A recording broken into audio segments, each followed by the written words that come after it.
This is Taya Graham reporting for the Real News Network in Baltimore City, Maryland. Fox News attacked the city of Baltimore with an oversimplified narrative of dysfunction, rats, and trash. But we took a closer look at their reporting, and what we found speaks volumes about why America's most watched network distorts the truth. This is a video obtained by the Real News that Fox News and their contributors don't want you to see.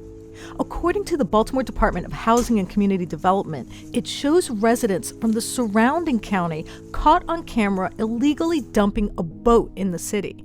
It's just one example of a much larger problem, people coming from outside jurisdictions to unload trash and waste in defiance of the law. We do have that, and we've caught people in the past that have illegally dumped from other jurisdictions in the surrounding area. It's an issue that consumes resources and time for Councilman Kristopher Burnett, whose district lies on the city-county line. I spend a lot of time doing it. It can be the bane of my existence from time to time. It's such a pervasive issue in Baltimore, especially in West Baltimore. I've had to dedicate 2 days a week to doing site visits, neighborhood walks, alley walks. Sometimes if I don't have a neighborhood that's coming with me, we go out, to just circulate through hot spots. But also contradicts the narrative gleaned from this brief video clip of trash used by both Fox News and Donald Trump to label Baltimore as a failed city.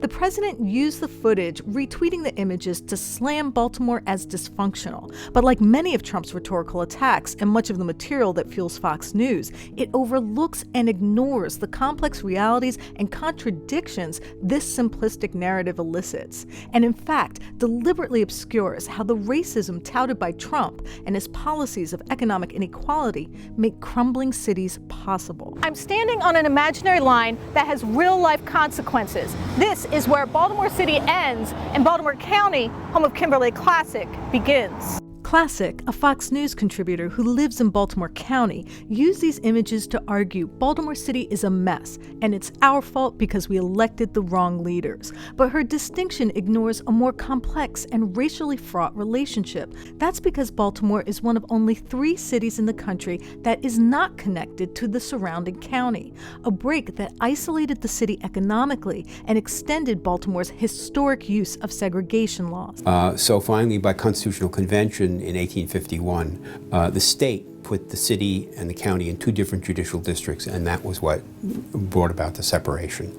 So Baltimore, I think one other city, St. Louis, is in the same position, is a freestanding city, which has some real disadvantages because it means the county, where there are a lot of prosperous communities, has no responsibility for the city, no direct responsibility, and the city has no access to county resources. A break that isolated the city economically and extended Baltimore's historic use of segregation laws. In fact, it was white flight and the wealth that followed that left Baltimore with failing infrastructure and underfunded schools. And it was the evolution of racist police strategies like zero tolerance, which the Department of Justice found was unconstitutional, which further aggravated the city's social ills. And every month, it's 40, 50 eviction notices on people's doors. And everybody around here work.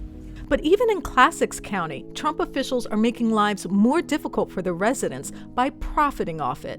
This is one of nearly a dozen apartment complexes owned by Trump's son-in-law, Jared Kushner. In 2017, tenants filed a class action lawsuit alleging his company was using unpaid late fees to start evictions and allowing unsanitary conditions to fester. Like, most people working and trying to budget their money. Most people working 2 jobs nowadays to survive. And you hitting somebody with an $80 late fee, that could be coming out, that's taking food from my kids' mouth. We reached out to Classic on Twitter for comment. In summary, she responded that Baltimore City is poorly managed and that reporters are behind the ball on these issues. For now, city officials say they will continue to spend resources battling the flow of trash from outsiders and hoping that their efforts will not be in vain. I imagine they drive into a place that's pretty clean and pretty safe after they're done dumping in our communities, and that it's problematic. And like I said, the narrative that we've seen in the national media over the last few weeks isn't fair. This is Taya Graham and Stephen Janis reporting for the Real News Network in Baltimore City, Maryland.